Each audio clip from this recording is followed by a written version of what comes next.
વરસાદી માહોલ જામ્યો છે। અમરેલીમાં સાવરકુંડલા શહેર અને ગ્રામીણ વિસ્તારોમાં ધોધમાર વરસાદ પડ્યો। સાવરકુંડલા શહેરમાં નદી બજાર મેઇન બજારમાં વરસાદી પાણી વહેતા થયા। સાવરકુંડલાના મોટા ભમોદરા, વંડા, ઝીંઝુડા, કાના તળાવ, હાથસણી સહિતના ગામોમાં વરસાદ પડ્યો।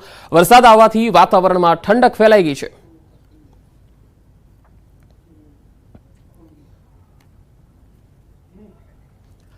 વાત રાજકોટની। રાજકોટ શહેરમાં જામ્યો છે વરસાદી માહોલ।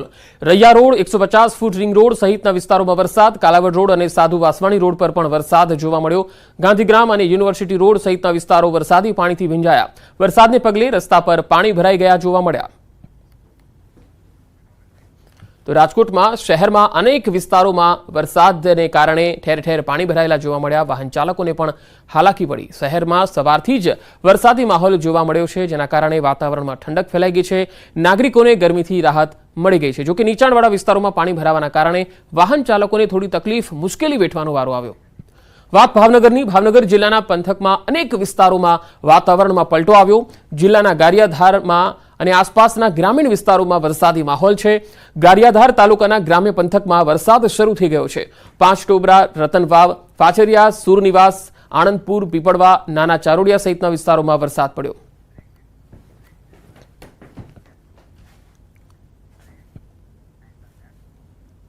આગળ વધુ સમાચારો પર નજર કરીશું। હાલ રોકાઈશું એક બ્રેક માટે।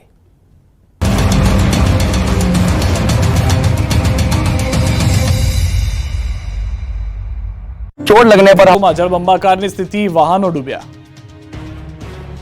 અડધી ડૂબી ગયેલી બાઇકો, કારના દરવાજા સુધી પહોંચી ગયેલું પાણી અને પાણીને ચીરીને આવતા વાહનો। સ્થળ ત્યાં જળના આ દ્રશ્યો છે બનાસકાંઠાના ડીસાના। ડીસામાં 2 દિવસથી મેઘરાજા મહેરબાન થતા સૂકી ધરતી તો તૃપ્ત થઈ ગઈ, પરંતુ વરસાદ કહેર બનીને ત્રાટક્યો। ડીસામાં ધોધમાર વરસાદ વરસતા અનેક વિસ્તારમાં જળબંબાકારની સ્થિતિનું નિર્માણ થયું। ડીસાના અનેક વિસ્તારોમાં પાણી ભરાઈ ગયા।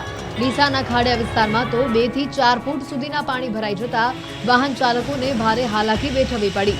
અનેક વાહનો પાણીમાં બંધ થઈ ગયા, તો રોડના કાંઠે ઘર પાસે પાર્ક કરેલા વાહનો પણ અડધા ડૂબી ગયા હતા। આ તરફ દાંતીવાડામાં 1.25 ઇંચ વરસાદ, અમીરગઢમાં 1 ઇંચ વરસાદ ખાબકતા પાણી થઈ ગયું। કચ્છમાં ભારે મેઘ ખાંગા થતા નદીઓ ગાંડીતુર બની ગઈ છે। અનેક નદીઓ બે કાંઠે વહી રહી છે। કેટલીક જગ્યાએ મેઘરાજાએ રૌદ્ર સ્વરૂપ ધારણ કરી લીધું છે। ત્યારે ભચાઉના ખોડાસરા નદીના પ્રવાહમાં ભેંસો તણાઈ। 15 જેટલી ભેંસો નદીના વહેણમાં તણાઈ ગઈ। ભચાઉના લાકડિયા ખોડાસર વચ્ચે આવેલી નદીમાં વરસાદના પગલે ઘોડાપુર આવ્યું હતું, જેના પ્રવાહમાં ભેંસો તણાતી હોય એવો વિડીયો વાયરલ થયો। ભેંસો પાણીમાં તણાતા માલધારીઓમાં પણ ચિંતાની લાગણી ફેલાઈ છે। આ બાજુ બોટાદમાં મેઘરાજાએ બગડાટી બોલાવતા બોટાદમાં જળબંબાકારની સ્થિતિનું નિર્માણ થયું છે। શહેરમાં ઠેક ઠેકાણે પાણી ભરાયા છે। રેલવે અંડરબ્રિજમાં પાણી ભરાતા બંધ કરવો પડ્યો। ભાવનગર રોડ, ગઢડા રોડ પર પાણી ભરાયા છે। રોડ પર પાણી ભરાતા વાહન ચાલકો પરેશાન છે। દ્રશ્યોમાં જોઈ શકાય છે કે Bhavnagar road railway underbridge swimming pool બની ગયો છે। સંઘપ્રદેશ દમણમાં પણ વરસાદી માહોલ જામ્યો છે। નાની દમણ અને મોટી દમણ વિસ્તારમાં ભારે વરસાદને કારણે થોડી જ વારમાં રસ્તાઓ પાણી થઈ ગયા, તો ડાંગમાં પ્રકૃતિ સોળે કળાએ ખીલી ઉઠી હતી। ગિરિમથક સાપુતારામાં વરસાદ પડતા ચોમેર લીલી ચાદર પથરાઈ। સાપુતારા, નવાગામ સહિતના વિસ્તારોમાં વરસાદ થયો। વરસાદથી પ્રકૃતિ ખીલી ઉઠી। વરસાદથી સર્જાયા આહલાદક દ્રશ્યો। સાપુતારા ટેબલ પોઈન્ટ અને સનરાઈઝ પોઈન્ટ ઉપર ધુમ્મસ છવાતા આહલાદક માહોલ જોવા મળ્યો। બોટિંગ અને પેરાગ્લાઇડિંગ પોઈન્ટ ઉપર વરસાદમાં પ્રવાસીઓ આનંદ માણતા નજરે પડ્યા। આ બાજુ હળવદમાં ભારે વરસાદ પડતા રોડ પર વહેતા થયા પાણી। હળવદ તાલુકાના નવા ઈસનપુર ગામમાં મકાન પર વીજળી પડી। મકાન પર વીજળી પડતા વીજ ઉપકરણો બળીને ખાખ। ઉત્તર ગુજરાતમાં હવે મેઘરાજાએ મંડાણ કરી દીધા છે। નદીઓ ગાંડીતુર બની ગઈ છે। ત્યારે બનાસકાંઠાના ઉપરવાસમાં સારા વરસાદના પગલે નદીઓમાં નવા નીર આવ્યા। જિલ્લાની જીવાદોરી સમાન બનાસ નદી વહેતી થઈ। રાજસ્થાનમાંથી નીકળતી બનાસ નદીમાં નવા નીર આવતા ખેડૂતોમાં ખુશી જોવા મળી। આ બાજુ ભાવનગર જિલ્લામાં જળબંબાકારની સ્થિતિનું નિર્માણ થયું। સવારથી જિલ્લાના અનેક તાલુકાઓમાં મેઘરાજાએ ધમાકેદાર એન્ટ્રી કરી અને બેટિંગ કરતા જોવા મળ્યા। જિલ્લાના ગારિયાધાર, તળાજા,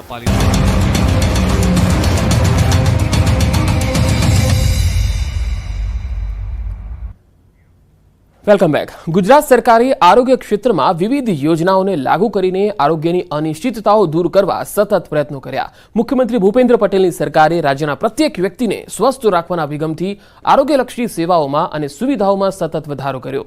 આરોગ્યને લઈ સામાન્ય નાગરિક હંમેશા ચિંતામાં હોય છે, ત્યારે પ્રધાનમંત્રી નરેન્દ્ર મોદી અને રાજ્ય સરકારના અથાગ પ્રયત્નથી સામાન્ય નાગરિક ચિંતા મુક્ત બન્યો છે। ગુજરાત સરકારે આરોગ્ય ક્ષેત્રે વિવિધ યોજનાઓને લાગુ કરીને આરોગ્યની અનિશ્ચિતતાઓ દૂર કરવા સતત પ્રયત્નો કર્યા છે. મુખ્યમંત્રી ભૂપેન્દ્ર પટેલની સરકારે રાજ્યના પ્રત્યેક વ્યક્તિને સ્વસ્થ રાખવાના અભિગમથી આરોગ્યલક્ષી સેવાઓમાં અને સુવિધાઓમાં સતત વધારો કર્યો છે. આરોગ્યને લઈને સામાન્ય નાગરિક હંમેશા ચિંતામાં હોય છે, ત્યારે પ્રધાનમંત્રી નરેન્દ્ર મોદી અને રાજ્ય સરકારના અથાગ પ્રયત્નથી સામાન્ય નાગરિક ચિંતા મુક્ત થયો છે. ત્યારે સ્વસ્થ, સ્વચ્છ અને તંદુરસ્ત સમાજના નિર્માણ માટે બાળકોનું તંદુરસ્ત હોવું ખૂબ જ જરૂરી છે. બાળકોના તંદુરસ્ત જીવન માટે પણ રાજ્ય સરકાર કટિબદ્ધ રહી છે. રાજ્યમાં 10 વર્ષથી શાળા આરોગ્ય તપાસ કાર્યક્રમ દ્વારા બાળકોની આરોગ્યની તપાસ કરવામાં આવી રહી છે.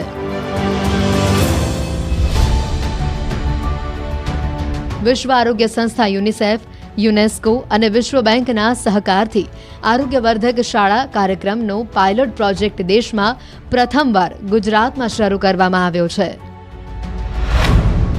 શાળા આરોગ્ય તપાસણી કાર્યક્રમ બાળકો માટે વરદાન રૂપ.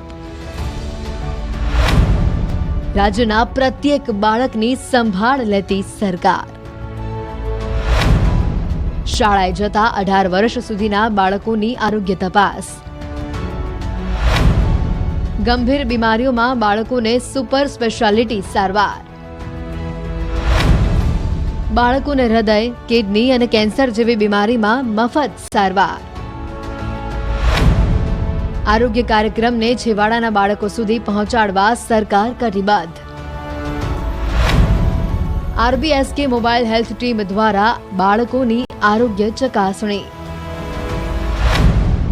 વિવિધ રોગના નિષ્ણાંતો દ્વારા બાળકોની આરોગ્ય ચકાસણી. સરકાર દ્વારા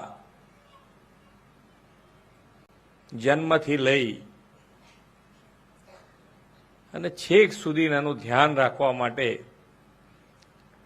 આપણા વડાપ્રધાનશ્રીએ એ ગુજરાતમાં હતા ત્યારથી જ એના ઉપર ખૂબ ધ્યાન આપ્યું. એમણે આખો વિભાગ જ નવો શરૂ કર્યો 2002માં. એમના આયા અહીંયા મુખ્યમંત્રી હતા ત્યાં. એટલે વિભાગ જુદો કરવાના કારણે મહિલા અને બાળકોને પડતી મુશ્કેલી અને એ મુશ્કેલીઓમાંથી કેવી રીતે બહાર આવી શકાય એના માટેનો હર હંમેશા એમણે પ્રયત્ન કર્યો. શાળા આરોગ્ય રાષ્ટ્રીય બાળ સ્વાસ્થ્ય કાર્યક્રમ અંતર્ગત બાળકોનું સ્વાસ્થ્ય અને આરોગ્ય જળવાઈ રહે તેના માટે આરોગ્ય તપાસ કરવામાં આવી રહી છે.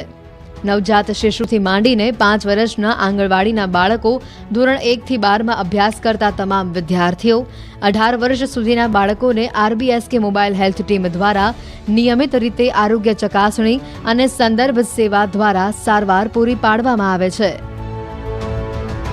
બાળકોને 11 જેટલા ઘાતક રોગો જેવા કે ઝેરી કમળો, બાળ ટીબી, પોલિયો, ડિપ્થેરિયા, ઉટાટિયું, ધનુર વગેરે આ જે સંભવિત રોગોનો હુમલો એમના ઉપર થાય તો એનાથી બચાવ થઈ શકે એના માટેનું ખૂબ મોટું અભિયાન ગુજરાત સરકાર દ્વારા